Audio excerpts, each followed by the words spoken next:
पार्लिमानी leader Pakistan Peoples Party Punjab Syed Hasan Murtaza का कहना था, पेट्रोलियम मसनूआत की कीमतों में इजाफा नाकाबिले बर्दाश्त है, इसे वापस लिया जाए। न्याजी की अवाम पर बोझ डालने की बेनियाजियां बढ़ती जा रही हैं। वाह न्याजी, तुम्हारी बेनियाजियां दुनिया में पेट्रोलियम की कीमतें कम और पाकिस्तान में बढ़ा रहे हो। मजीद उनका क्या कहना था, ये देखते हैं।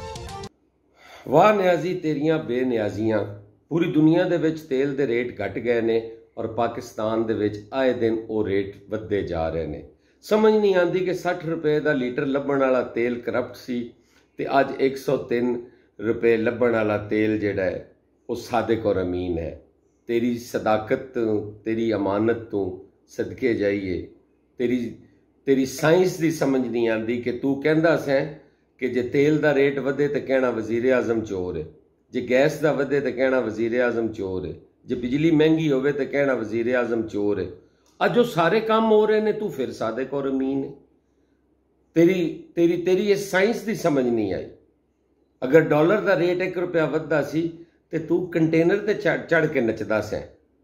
और अज इस मुल्क दे विच गरीब आदमी का जीना मुश्किल हो गया है। इन्हां कोविड के दिनों दे विच, वबा के दिनों दे विच तू दवाइयां दे रेट भी वधाए ने, तू तेल दे रेट भी वधाए ने, तू सब्जी दाल तक महंगी कर दी है और फिर आखना है कि पिछले चोर सन ते मैं सादिक और अमीन हाँ। इंशाअल्लाह ताला तेरी सदाकत और तेरी अमानत का एक कौम बड़ा छेती बदला देवेगी। वो दिन दूर नहीं जदों न्याजी तेरा चूल्हा चलाउण वाले भी अंदर होणगे ते तू भी अंदर होएगा।